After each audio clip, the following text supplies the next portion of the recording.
peace in the Middle East. We secured the release of all of the remaining hostages, and they should be released on Monday or Tuesday. Getting them is a complicated process. I'd rather not tell you what they have to do to get them.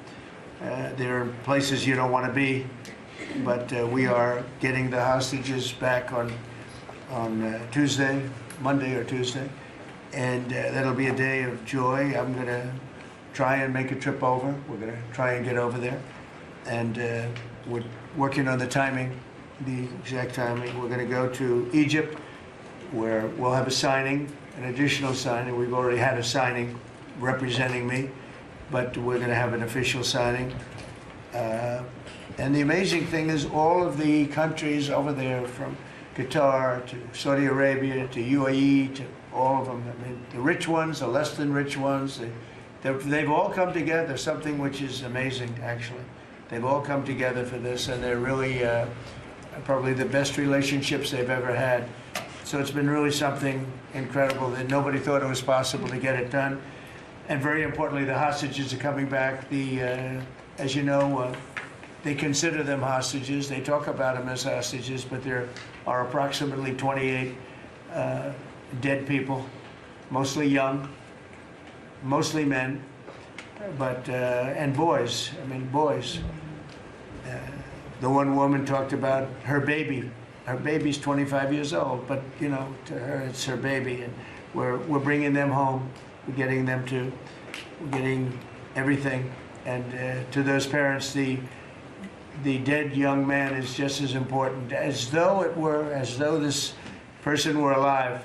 It's amazing. I've never seen anything quite like it. I've been very much involved. I've never seen anything quite like it. But it's really peace in the Middle East. And you remember October 7th was terrible, but also from the Hamas standpoint, they probably lost 70,000 people. That's big retribution. That's big retribution.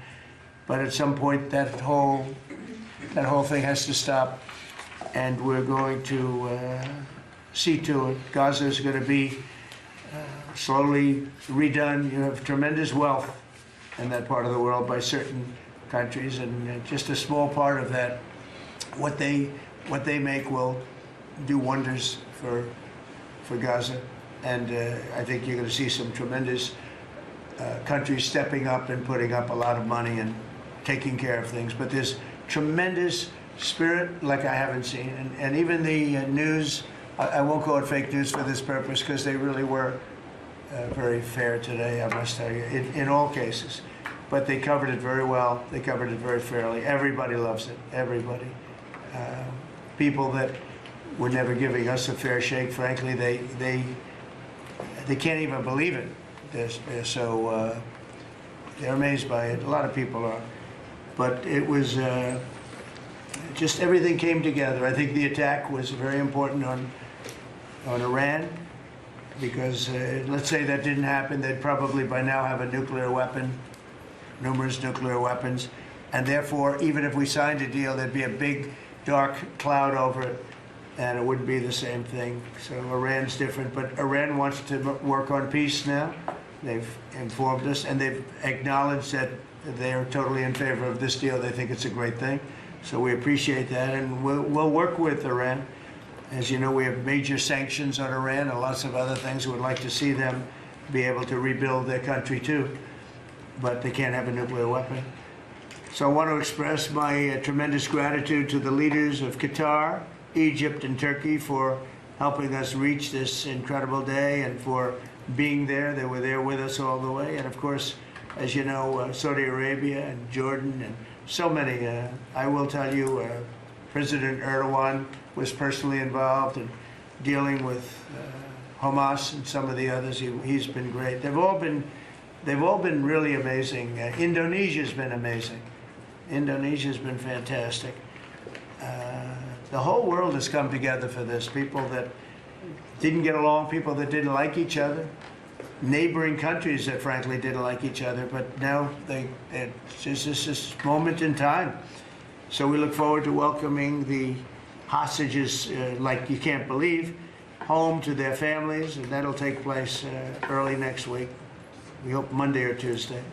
and all Americans should be proud of the role that our country has played in bringing this terrible conflict to an end. And I want to thank, some of the people. JD, you were fantastic, and Pete, you were great. Marco was fantastic. Some of you were very much involved. I'm looking around. So indirectly, I think almost everybody in this room was involved. Susie, I want to thank you very much. You were incredible. You've done an incredible job. So, and yes, John, what you've done was invaluable. CIA, John Ratcliffe, and he's done an incredible job. So I want to thank you all, and if I'm missing anybody, I apologize, but you've been amazing. And then you have Steve Witkoff, who worked so hard. And you remember we settled 7, this is number 8, we settled 7 wars, or major conflicts, but wars. And this is number 8.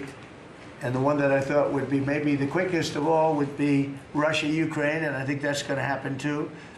But in the meantime, they're losing about 7,000 people a week, and that seems pretty bad. They're losing mostly soldiers, young soldiers. They go out to war, and they're getting killed. And while it doesn't affect us in a lot of ways, we've got a big ocean in between, you don't want to see that happen. It was a big mistake. That war should have never happened. It would have never happened if I were president.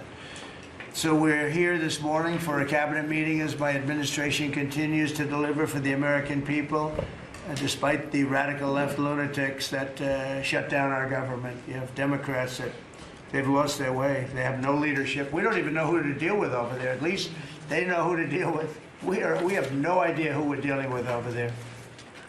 It's like they have no idea what they're doing. Republicans have voted repeatedly to pass a clean, nonpartisan bill to reopen government at the same funding levels. We're not going to do anything only good for health care. We're really, I think, become the party of good health care. And they keep using health care as a cudgel. They want to try and get everyone thinking about health care. We're the ones that are saving health care. In fact, one of the things we're doing is we're going to be reducing the cost of medicines by 100%, 200, 300, 500%, and even more than that, because as you know, we're in the process of favored nations right now. We've exercised a clause because we were subsidizing the entire world. The entire world pays a fraction of what the United States has been paying.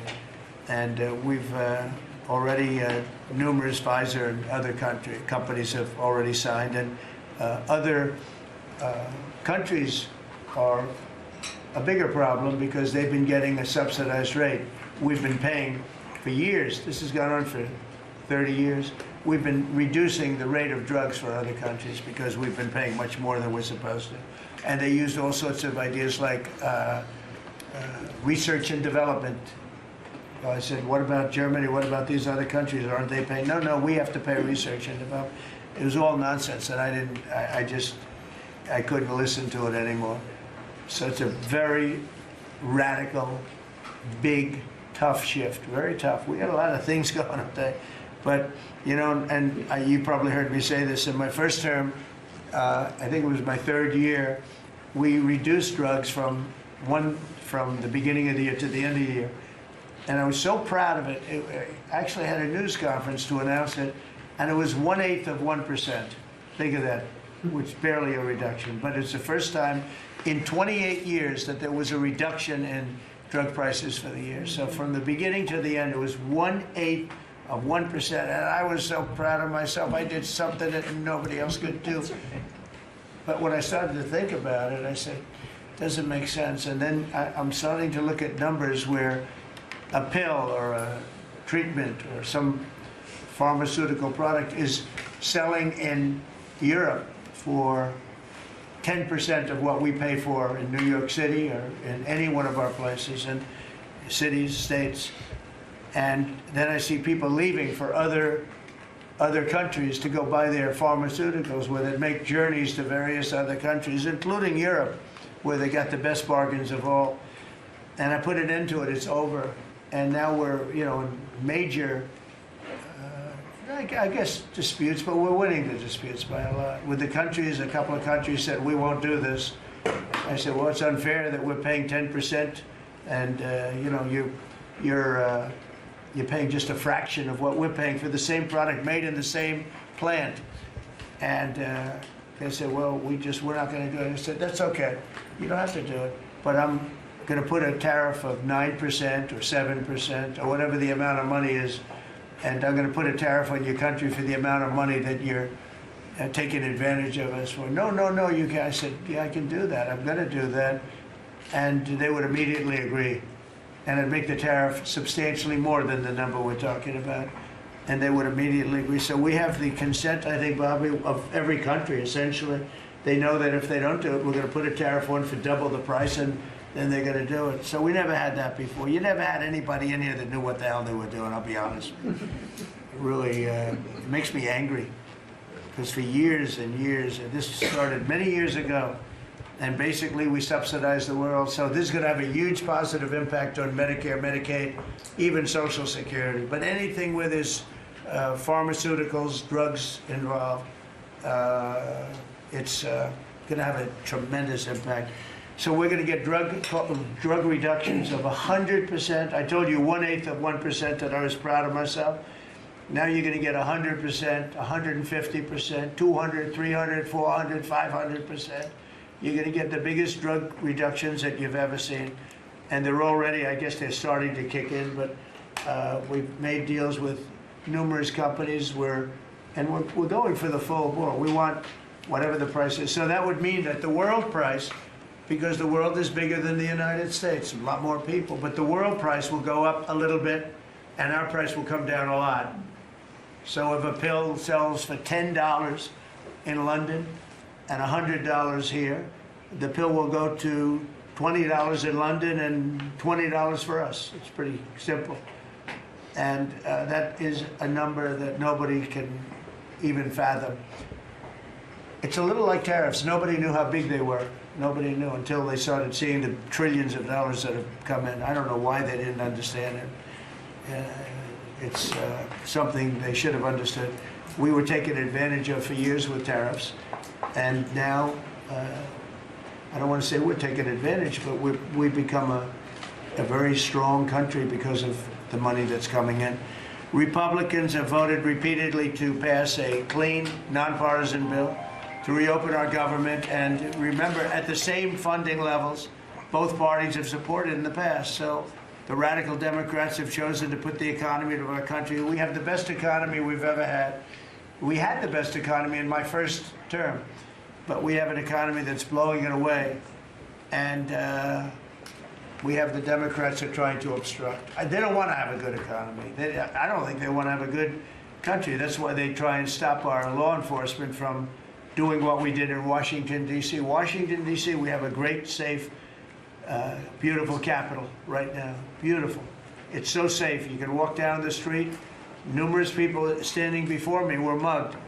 And you're not going to get mugged anymore. We have a safe capital, one of the safest. We took it from one of the most unsafe places to one of the most safe places in the country. And we also beautified it, and we're in the process of doing even more so. So we're very proud of our capital. Again, we were embarrassed by our capital. A lot of people being killed. They'd come from Iowa, Indiana, Florida. They'd come up, and they end up getting shot. They're not getting shot. We moved out 1,700 people approximately, right? Approximately 1,700 hardened criminals, career criminals. They moved them out.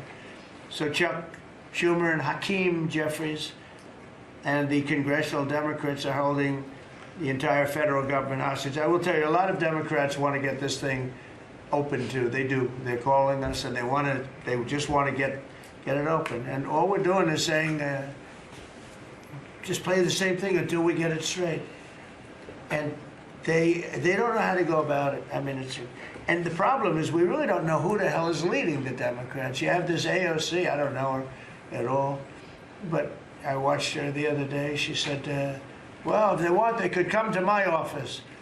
That's not leadership, you know. The only one that challenged her actually was Nancy Pelosi, and Nancy's not looking too good. I don't know what happened to Nancy, but she's not looking great. But she was the only one, I give her credit, she was the only one that challenged her. But AOC said that they can come to her office and negotiate, the Republicans. And we're saying, oh, I didn't know she was in leadership.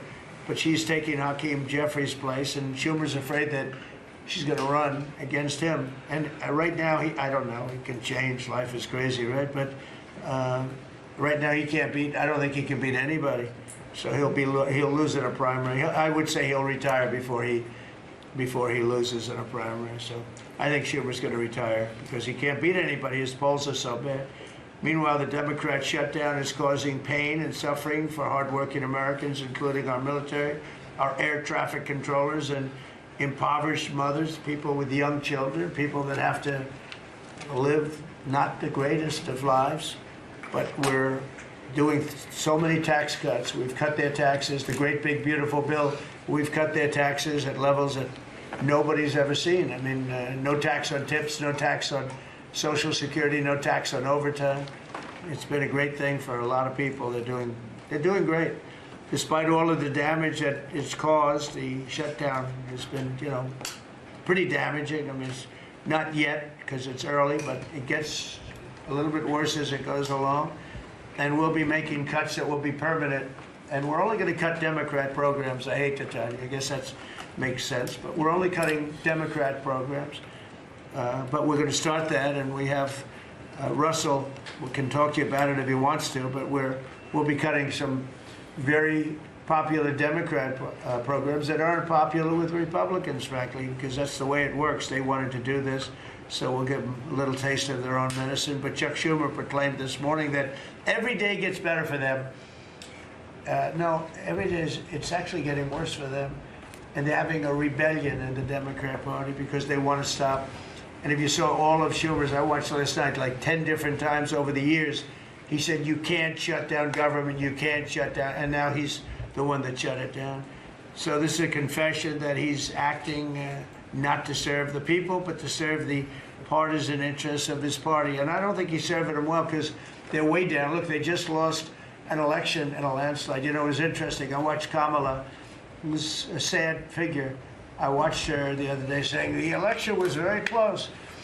I said, no, the election was a landslide. We won the popular vote by millions. We won the Electoral College by, I think, 312 or 315 to 220 something. But there's another one that we won that's why when you see the maps are completely red.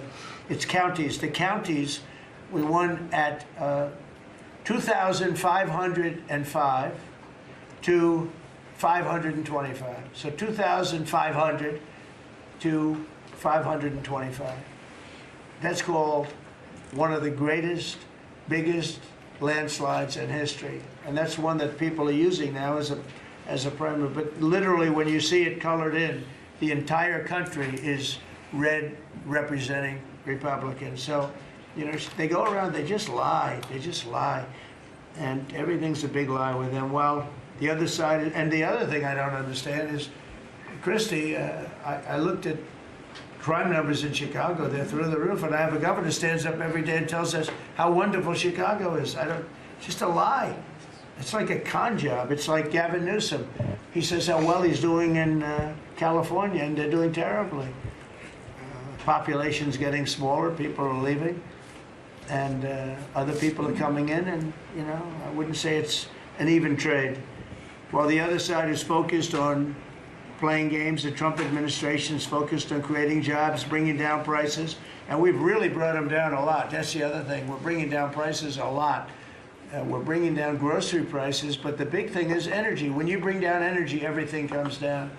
And the energy prices are way down. I see we're down to about $61 now a barrel.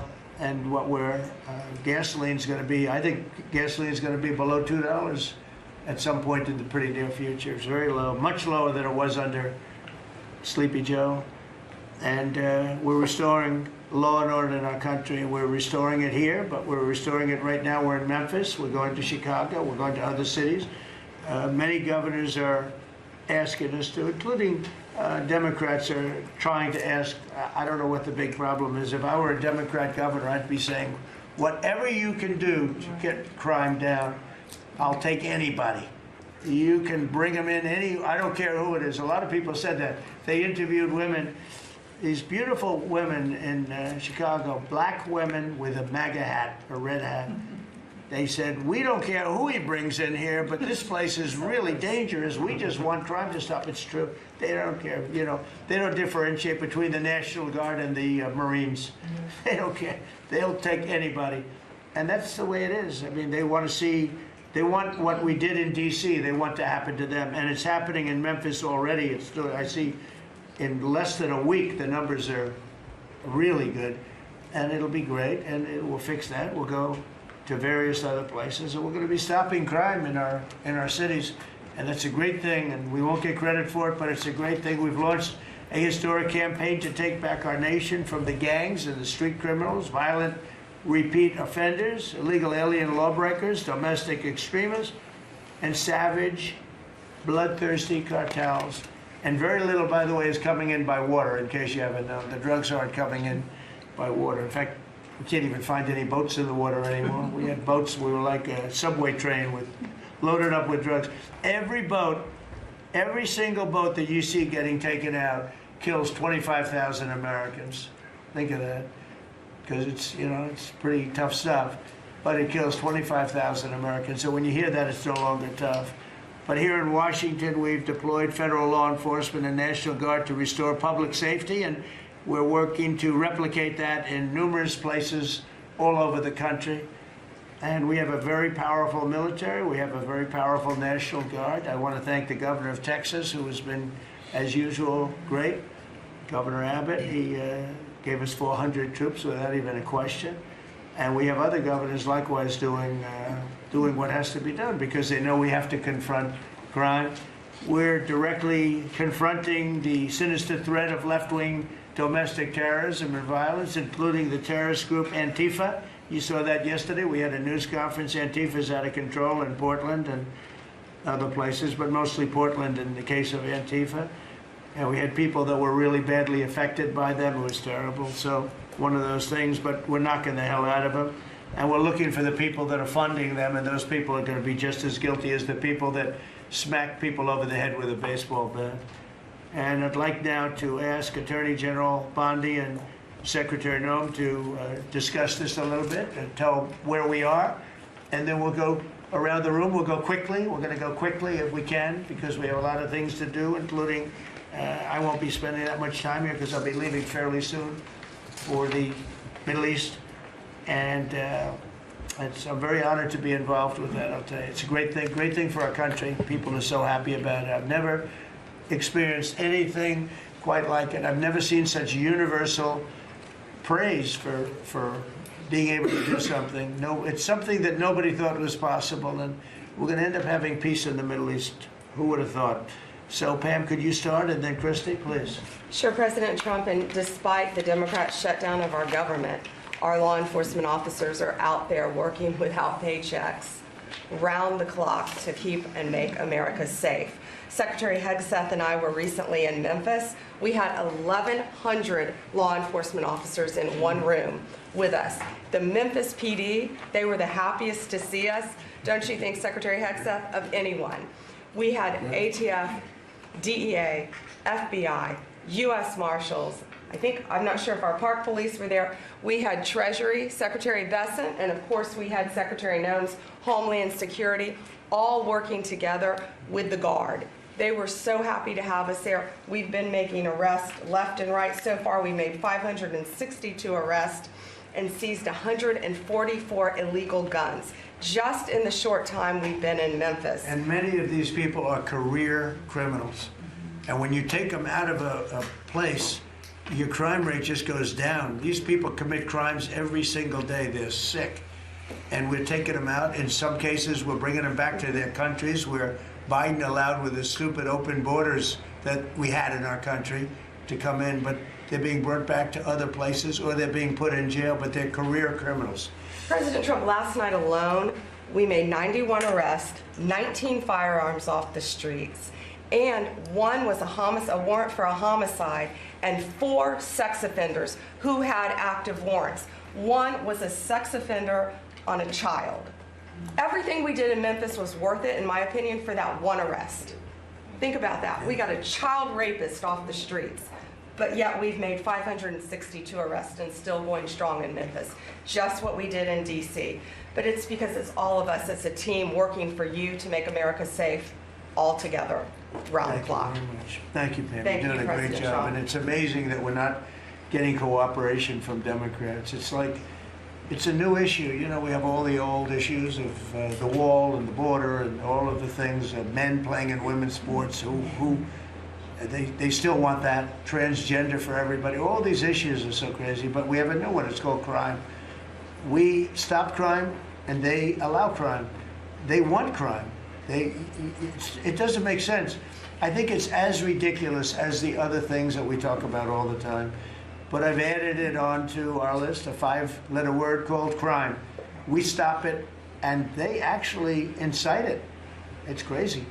You would think they'd want them. You'd think they'd want Christy and Pam and all of the people.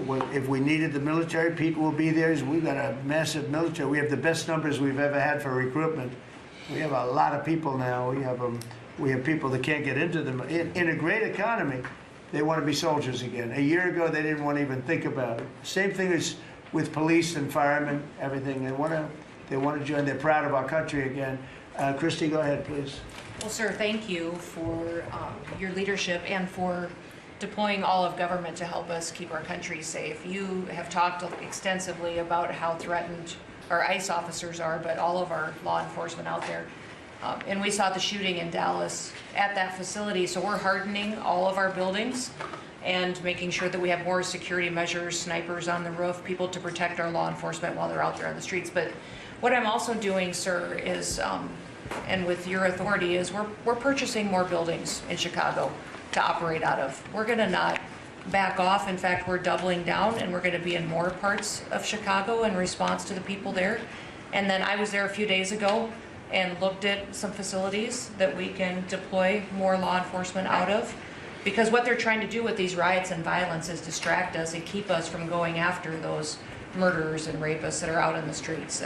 And then I was in Portland, went out and back on Tuesday, and met with the governor, met with the mayor, met with the chief of police and the superintendent of the highway patrol.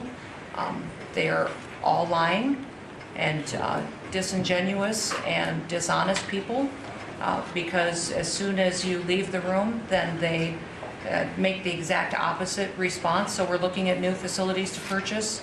They're in Portland too, and we're gonna double down. And I told them if they didn't meet our demands for safety and security on the streets and work with us, then we were going to bring in more federal law enforcement. So I want to thank Pete and the Department of War for all their help. They've been fantastic, but while we fight litigation and work with Pam on that, we're going to send more of our resources and men and women out there to keep everybody safe. So no worries. What we see in DC and what we see in Memphis for benefits for people in the safety and security, we'll see that in Chicago and Portland. And the numbers in Memphis, it's only a week, but the numbers have been amazing, I understand. That's exactly right. The crime numbers are way down.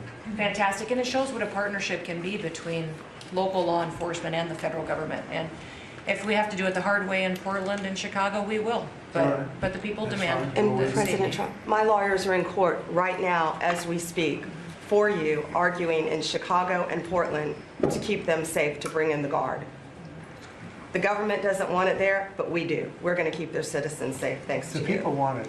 I don't understand the politics of it. I don't understand why Pritzker is trying to protect people that are They're more really scared bad. they're more scared of the anarchists that are on the street and the politics of it than they are of doing the right thing. I think they're afraid. Yeah, I yeah, think they're they're scared. threatened. They don't tell us, but I think Pritzker's threatened by people. There's no other reason that this could be possible, that they don't want to have a safe Chicago. And we can solve the problem very quickly. And we're doing that anyway, regardless of if he doesn't want it or if he does want it, we're doing it anyway. So make sure. I asked the mayor that himself. He said that Portland was perfectly safe, a beautiful city, no problems. And I said, well, why did you clear the streets for me today then and build out a 4-block radius to make sure I could get in and out of here? And these people on the street screaming death to ICE. There's graffiti that says Molotovs melt ice.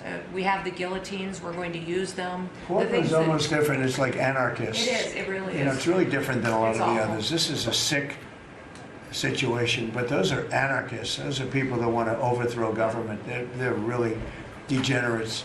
And we're finding out who is supplying all of those beautiful signs and everything Well, else. Scott's been fantastic. His team finding the financial networks is great. That's what Okay, gives everybody. Scott will do that. That's easy for Scott.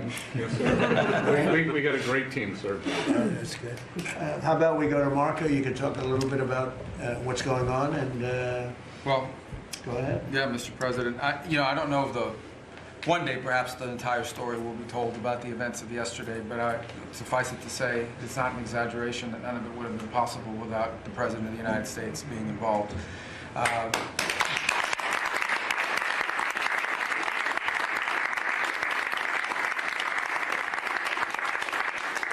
It really began with your trip to the Middle East, where these relationships were forged with partners in the region, personal relationships, close relationships that created the foundation where all of this was possible. Where I think this really took a turn. Remember, a month ago, no one thought this was possible. Where it really took a turn about a month ago, less than a couple weeks ago, is when we were at the United Nations, and you convened a historic meeting, not simply of Arab countries, but of Muslim-majority countries from around the world, including Indonesia was there, Pakistan was there, and created this coalition behind this plan. Then on that following Monday, you met with the Prime Minister of Israel here, and that plan was presented. And then, of course, our great negotiating team followed up on it. In the interim, again, perhaps the stories will be told, perhaps they will never be told. The President had some extraordinary phone calls and meetings that required a high degree of intensity and commitment, and made this happen. And I think what's important to understand is that yesterday what happened was really a human story. There's a geopolitical aspect to it, there's no doubt about it. It creates the conditions for Gaza to one day be a normal place again, and people to have a better life, and Israelis to be safe. But yesterday was a human story. And because of the work you put in, and honestly, not only is there no other leader in the world that could have put this together, Mr. President, but frankly, I don't know of any American president in the modern era that could have made this possible. Because of the actions you have taken unrelated to this, and because of who you are and what you've done and how you're viewed. And this weekend, because of that, at some point very soon, we are going to see 20 living human beings emerge from the darkness into the light for the first time in 2 years. And that is because not only were you used the credibility and the power and the prestige of this office and the relationships you created, and you committed yourself to making it happen. And I think it will go down as a historic moment in the history of our country, and something our country should be very proud of, that we have a president that's committed to not just peace, but to the human aspect of reuniting these families. My last point on this is just a couple days ago, Secretary Lutnick hosted us all, many of us, at the Kennedy Center. And we have these families, we've interacted with them for so many years, for 2 years now. And the stories are heartbreaking, both whose families are alive and those who are deceased as well, who want their relatives back so that they can complete the process of grieving. And we had all hoped that perhaps that was the day that we would have an announcement for them on the anniversary of the 7th. But I know you were able to speak to some of those families last night. And I just hope the whole nation understands how incredibly proud they should be of their president and of their country for the role that they've played. And I don't want to let this moment pass, Mr. President, without also noting the incredible work of Steve Witkoff and Jared Kushner. They're an incredible team working together, facing some substantial impediments to even being there this weekend and doing it. Let me just leave it at that. And they've done a great job on your behalf, Mr. President. They deserve a tremendous amount of credit. But thank you for what you've done for the world. For the world. Thank you very much, Marco. I appreciate it. I think because we have a very busy day with all that's going on, what we'll do is maybe just a few of you raise your hand if you'd like to say something that don't talk to him, I'll talk to you. He's doing such a great job. So good that he could talk all day. That's the problem, right? But, and what we'll do is just take a few hands, and then we'll go back to getting peace done, okay? We'll go a little bit quicker. We'll take a few questions from the press. Go ahead, please. President Trump, I just want to double down on what Marco was sharing. It's such a remarkable accomplishment. Agree that no other president could have done this, but what set the groundwork for you able to do that? When you took office on January 20th, you made a 180-degree turn in our military strength with Pete's leadership. You were the master class in peace through strength. So militarily, we've completely turned around. We've demonstrated that through execution against Iran and others, that we have force. We want to end wars, but we'll use power if we have to. And then secondarily, peace through strength is also the prosperity, having the strongest economy and being willing to wield the power of a tariff in addition to the military power to reorder the globe. Those two things that you're standing on, both economic power and military power, allowed these negotiations to go forward. And I think as you've described, the importance of these economic negotiations and all the trade deals, but that also begins with another 180-degree turn, and that was the 180-degree turn on energy. You have used energy diplomacy to bring prosperity to the American people, and you've used it to bring peace abroad. The combination of those three things have been remarkable, and now we're seeing the remarkable result. And we got one more that I know you want to end with Russia and Ukraine. Energy is going to play a key role in that. And now with this historic agreement, we're in a position working with the Middle East to also end the Russian-Ukraine conflict. So again, congratulations. Thank you very much, Jim. I appreciate it. Maybe I'll go to you for a second. You can just cap out what he said about the military, how well we're doing, and how big it is, and how strong it is. Mr. President, you're exactly right. At the War Department, you don't get peace without strength. And our job is to be the strength part of the equation and deliver that when necessary, as you demonstrated with your Order of Midnight Hammer, and the entire world saw. And I just want to echo what Marco said. It is a personal honor to be able to witness the way you lead and negotiate. I wish people had a full understanding of what that looks like, that historic nature. A lot of us vets, the Vice President, Tulsi, Lee, Doug, probably after decades of war and the chaos that was unleashed through reckless and foolish American policies, never thought this kind of peace would be possible. Yet, with your strength, with your ability to wield trade negotiations, personal relationships, to open up that opportunity is truly historic on the world stage. And it creates a whole number of other cascading effects. And watching Marco and the Vice President and Steve and Jared, the CIA director, everybody come together to make it happen. You've formed a phenomenal team, Mr. President. And at the War Department, our job is to make sure if and when there's question about American commitment, the whole world knows we've got the biggest, strongest, most lethal, and most ready War Department in the world, which is true, which is why we saw record recruitment in 2025, Mr. President. The first 2 weeks of 2026 already blows that out. FY 2026 already blows it out of the water. In fact, re-enlistment has already met its year-long goal in the Marine Corps in 2026. 2 weeks. Okay. You can't. There's no other way to create that kind of love and enthusiasm than with your leadership, sir. And it is an honor to work with Pam and with Christy and the cities across the country to make sure American citizens and law enforcement are protected with our National Guard. That's a core mission. And last thing, Mr. President, on the southwest border, the first group that rotated in to lock down that border to 0 crossings is now rotating out, and with a new border medal, the Southwest Border Medal, or it's actually called the Mexican Border Medal, revived from 1918, that will be pinning on their chest. So thank you for renaming the department, and we're trying to live up to it every day. Thank you, sir. I mean, think of this. We have record numbers of recruitment. 1 year ago, there were stories, front-page stories, that we couldn't get anybody to join the Army, Navy, Air Force, Marines, Coast Guard. I call it our beautiful Space Force. I love our Space Force. It's turned out to be very important. But we couldn't get anybody to join. Nobody wanted to join, including our police and fire. They didn't want to join anything. Recruitment was embarrassing. We couldn't get anybody. And now we're brimming. Now it's, and they're getting in based on merit now. A soldier's a soldier. They come in now based on merit, not based on woke stuff that anybody can qualify. You have to qualify for jobs. You have to qualify for certain types of jobs. And it's amazing. So we were embarrassed a year ago. Think of it, a little bit more than a year ago. I think it stopped on November 5th. I think it really started, this all started on November 5th, the election day. But now everybody wants to be in. We have an overabundance, and maybe we should raise it a little bit. I don't know. I like that idea, sir. But we could raise it. But we have so many people want to join, and they're proud of our country again. JD, could I ask you to say a few words? Yes, sir. So just a couple of things. Mr. President, first of all, congratulations on yesterday. It was a big day. To Marco, to Susie, to the entire team. But in particular, viewing it from this perspective where for months the fake news media attacked you, attacked the entire team, attacked your approach. You know, the definition of insanity is to do the same thing again and again, expecting a different result. The reason we're here is because the president actually charted a different course with a different team. He vested a lot of authority in Steve Witkoff in particular, and that's why we're here. It's because you did something different, and I think it's important to recognize that. I also think the president, you know, Marco mentioned the president's personal touch being a big part of this.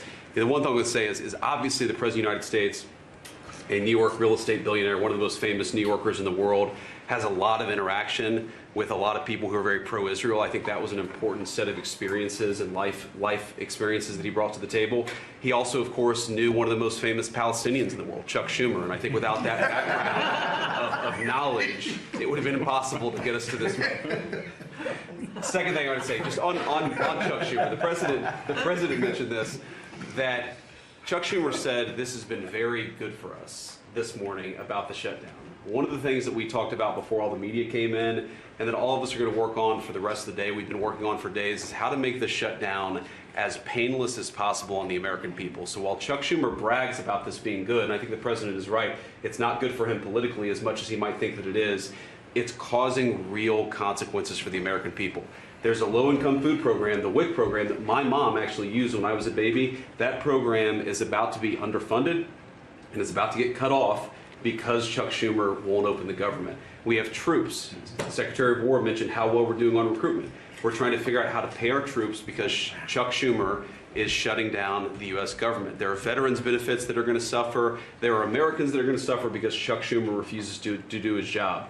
So while we're all celebrating this incredible success that we've had on the world stage, the country could be doing so much better if Chuck Schumer did his job and opened the government.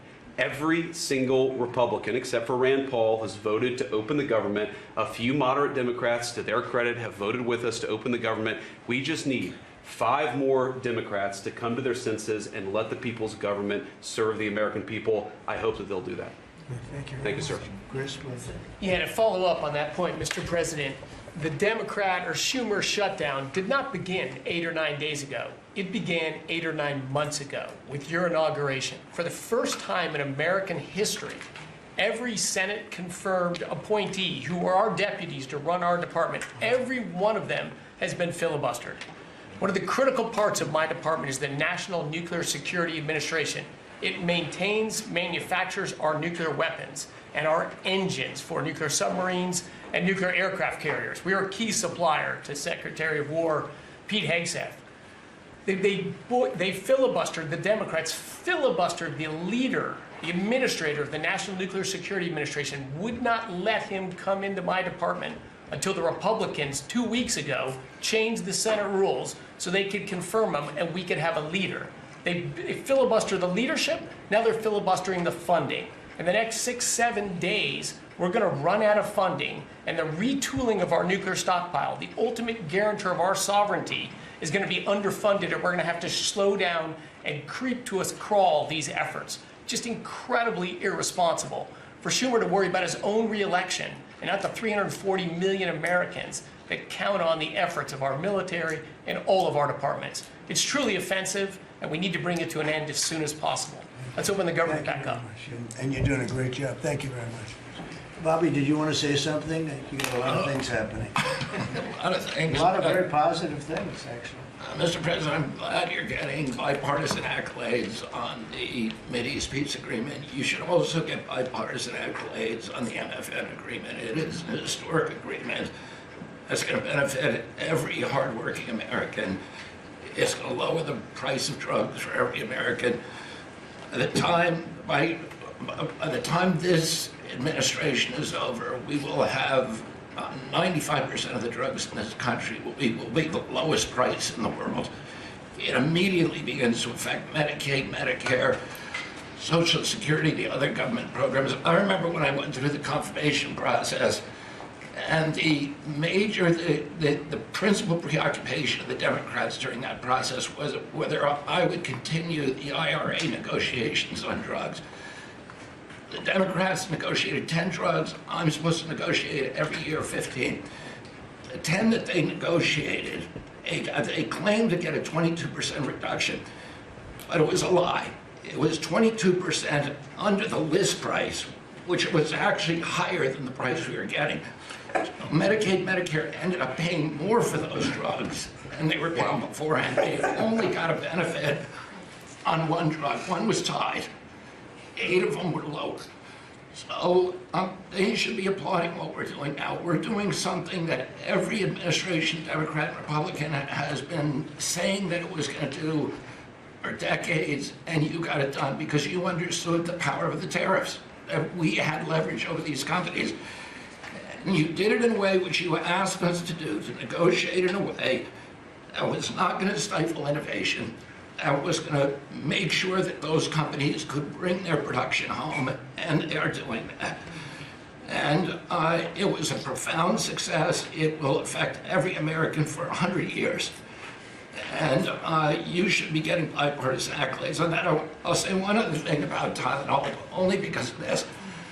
This morning before I came in here, somebody showed me a TikTok video of a pregnant woman at 8 months pregnant. She is an associate professor at the Columbia Medical School. And she is saying F Trump and gobbling Tylenol with her baby in her placenta. And the level of Trump derangement syndrome has now left the political landscapes, and it is now in the realm of pathology. And a mother could overwhelm millions of years of maternal instinct to put her baby at risk. And all you have to do is look at the studies which you and I talked about.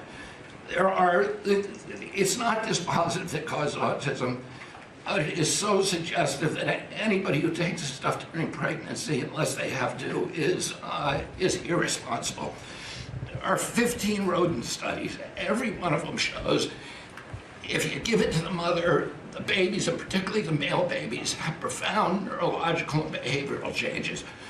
There is a study from Johns Hopkins on cord blood where they divided women into 3 categories: those who had the least acetaminophen in their cord blood, and those who had the most. The ones with the most had 3.6 times the rate of autism in their children. The middle category had 2.2 times, so it's a dose-related response. And there are dozens of studies that show the countries that use the most with the highest level of autism. Cuba has the lowest level in the world of acetaminophen use, and it has the lowest autism rate in the world. So this is not dispositive. It is not proof. We're doing the studies to make the proof.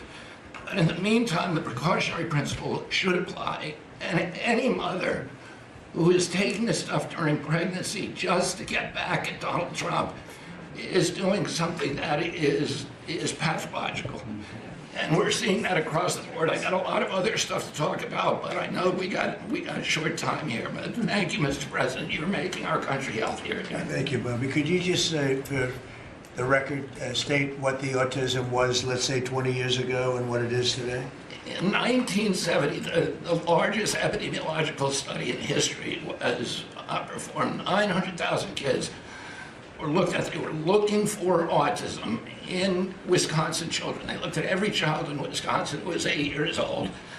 They found an autism rate of 0.7 per 10,000. So almost close to 1 in 20,000, less than 1 in 10,000. Today, the autism rates are nationally 1 in 31, but it's actually much worse than that because California, which has the best collection system, reports an autism rate of 1 in every 19 children, 1 in every 12.5 boys. This is a national security issue. There is nothing more important, and I'm grateful to you, Mr. President, because you know the flack that you take for talking about this issue. You've shown courage and you've shown leadership, and I can't thank you enough for letting me do this work. Thank you. So think of that, 1 in 20,000, and now it's 1 in 12 for boys, 1 in 18, 19 for girls. So obviously there's something that's artificially, I think, induced, something, whether it's the vaccines in terms of these massive vaccines that are twice the size of a jar like that, of a glass of water like that, I mean, into a baby's body. And I've suggested get them in doses, get them in, maybe 20%, 30%, but smaller, not such a big. I think, that then we had certain recommendations, the MMR, take them separately. The measles is already separate now, and it works out much better, but there doesn't seem to be any impact if you take it separately. If you take it as a combination, it's not so great. And some other things, but I would say don't take Tylenol if you're pregnant, and when the baby is born, don't give it Tylenol. If you can avoid it at all, just don't give it Tylenol. I'll say this. Really, also. what do you have to lose? You really don't have much to lose. Yeah, go ahead. There's also there's many other confirmation studies. There's 2 studies that show children who are circumcised early have double the rate of autism. It's highly likely because they're given Tylenol.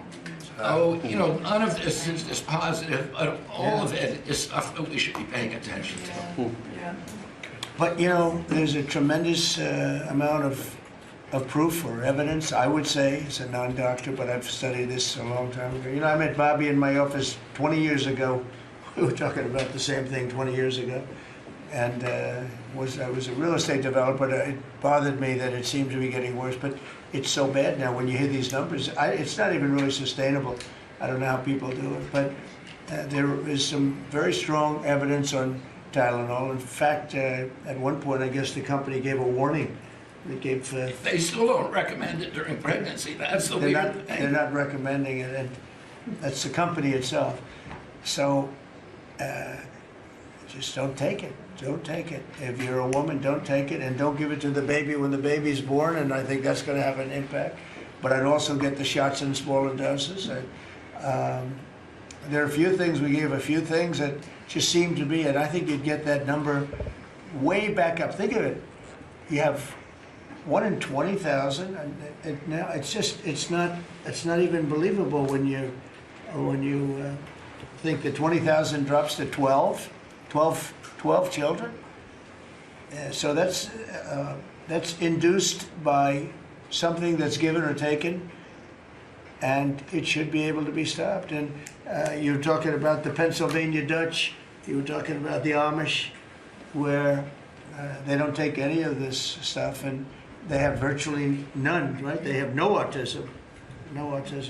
So we're doing something very bad. Somebody's been given some bad things. Other countries, by the way, we have, I think, we have 82 vaccines that we give simultaneously. And I'm a vaccine believer, by the way. I believe in the polio vaccine. I believe in a lot of vaccines. But when you give 82 vaccines in a shot to a little baby that hasn't even formed yet, it's a lot of vaccines. And in Japan, they give a much smaller number. In Germany, they give a much smaller, like 28 vaccines. That's a lot too. But 28 is a lot different than 82. So, but I would say on the Tylenol, don't take it, and that will be.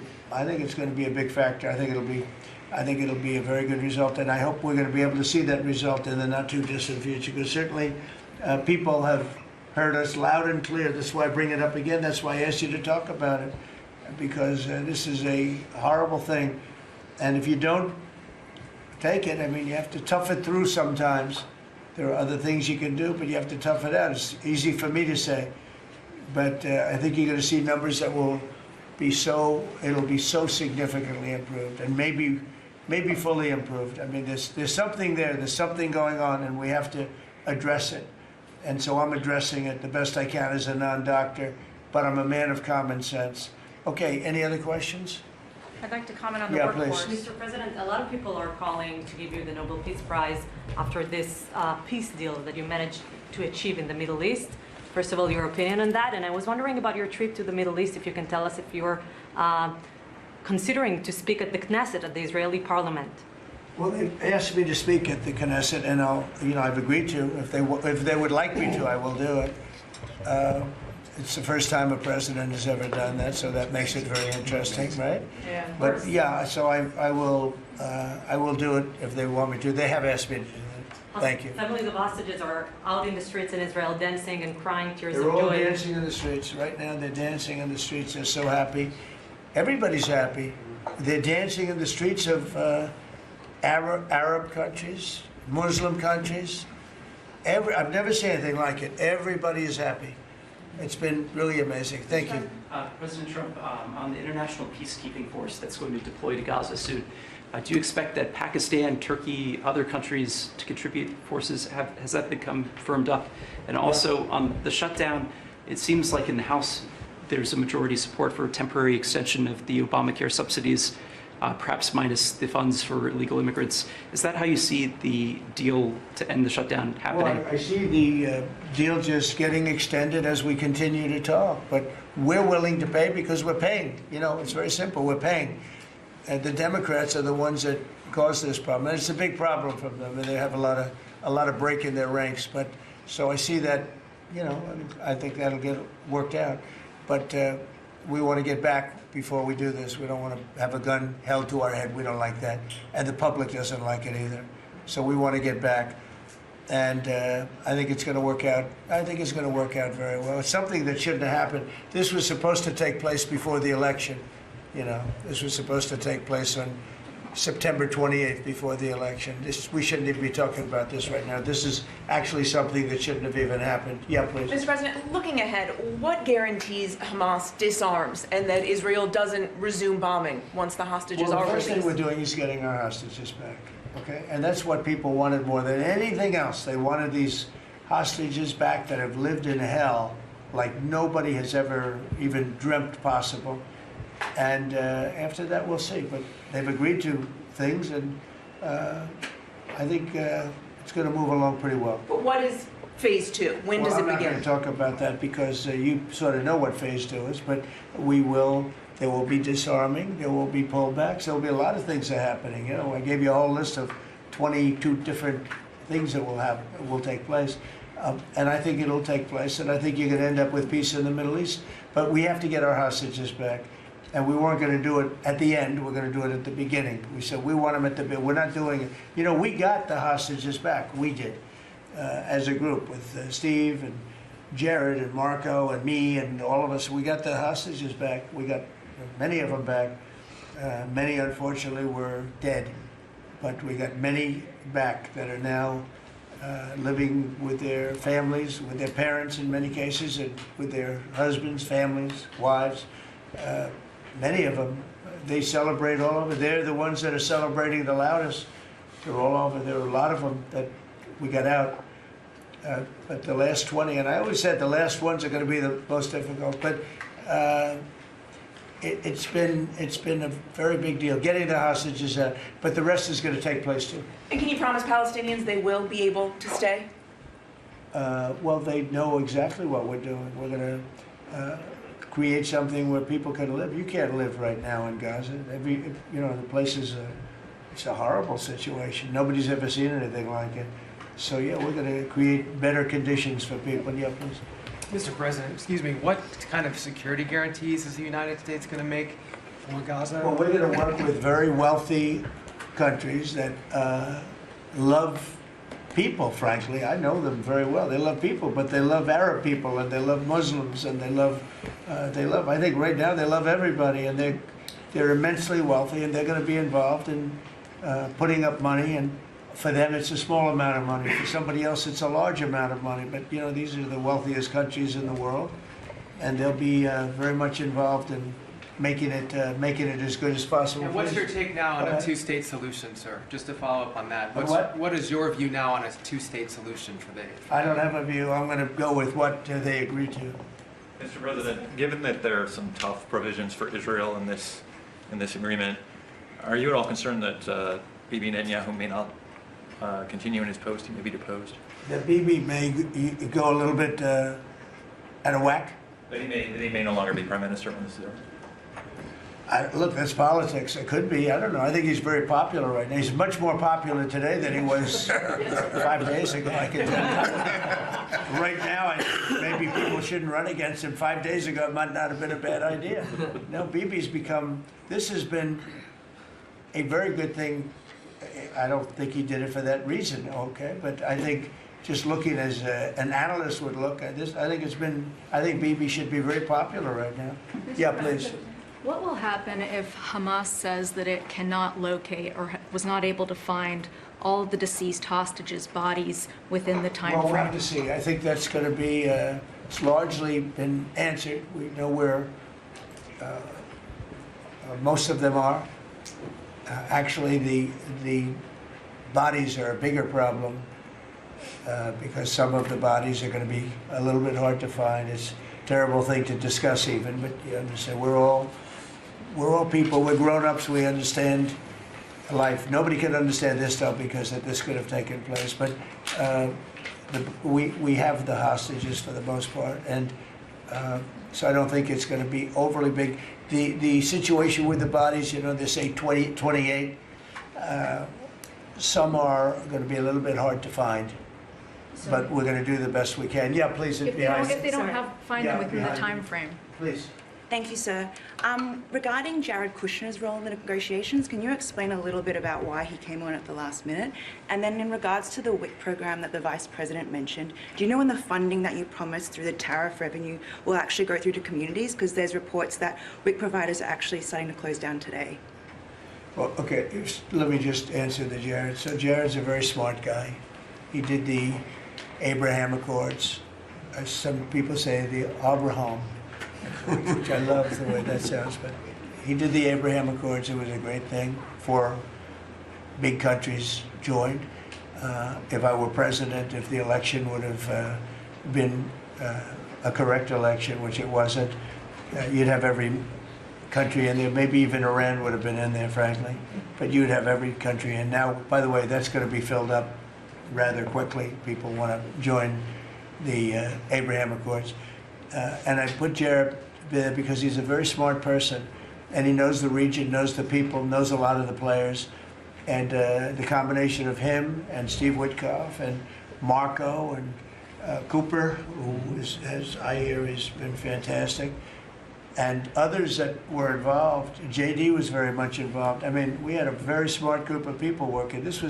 We had a lot of different players, different countries, and very diverse countries, very different from each other. They had certain things in common, but they had a lot of things, mostly things that were not at all common to their countries. So we had a very smart group of people. These are high IQ people. Okay, I talk about how many low IQ people we have in our government. We got some real low ones, but some shockingly low.